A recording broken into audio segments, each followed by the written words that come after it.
So Terry, do we call this month of Grey's European Motorcycle Month? Because you could almost call it that. In fact, we've got 4 cracker Ducatis that are coming up this month, and we'll have a run through them. Made some great looking bikes. Great looking bikes. The first one down here now, this rolls back to the oldest. I remember the old 750s, and now this one. What year is this? 1984, 900 S2. The S2 model only ran for probably 3 years. 3 years, yep. Yep. Australian delivered. This one's actually Australian delivered, Australian compliant. The numbers for this bike would have been somewhere just over 1,200 built. Worldwide. Yep, so there wasn't a lot around. Dominantly, the black is the go-to colour, but they did do a silver as well, or silver grey. The black's definitely the best colour. I see it's still running the factory pipes. It's still running the selenium pipes, which would have been factory standard.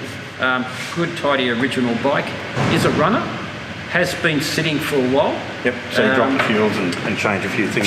Yeah, there's a bit of a fuel leak there in the fuel system with the taps, but that's just from age. So we've got this one coming now. I love this shape. I reckon that's super cruisy. The S2 does look cool. Yeah, it that's is a really nice retro bike and very collectible as well. Yep, not too many of those in the market. No, the next one here is a 900. That's a 900. This is a 99 plate. Yep, again Australian delivered. Australian delivered. It's the 98 was probably the first of the wedgie new shape style. Yep. Before that, they were the slab side. Yep. But that's a nice, clean, tidy bike. Ducati pipes and carbon.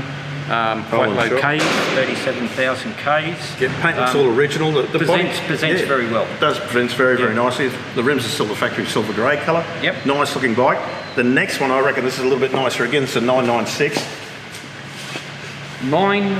916s, 996s, 998s, they're all starting to sort of get their money and hitting their marks.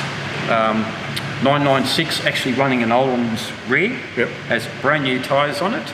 The Ks aren't too bad either, at 34 in a single seater.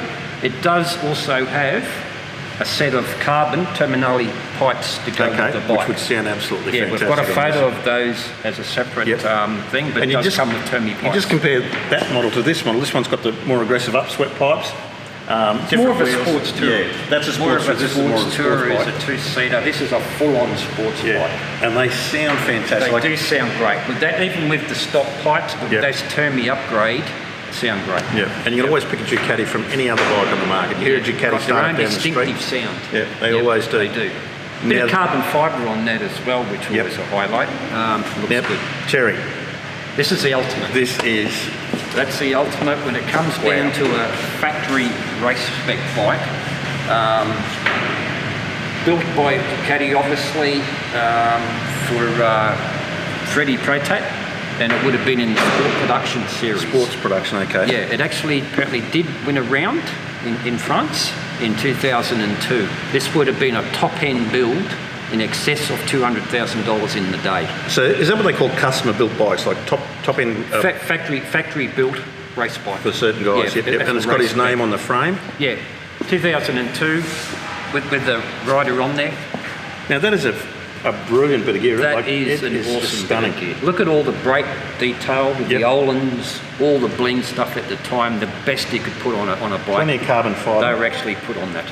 Dry clutch, the whole thing. And to look at this thing being, like it's 18-year-old now, it just looks like it could be on a showroom now, brand new. It would be the ultimate man cave. Yep.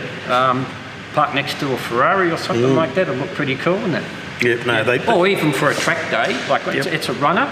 It actually has had a $10,000 rebuild to the motor. Okay. Yeah, so it starts, it runs, you can do track day with it, put it in a man cave, or just enjoy it. And steering damper on it as well. All the top end stuff. Yep. Marcassini wheels, with that particular build, they have all the top end components. And you're saying this bike would have been close to 200k new? Would have been over 200 grand in 2002 as a build.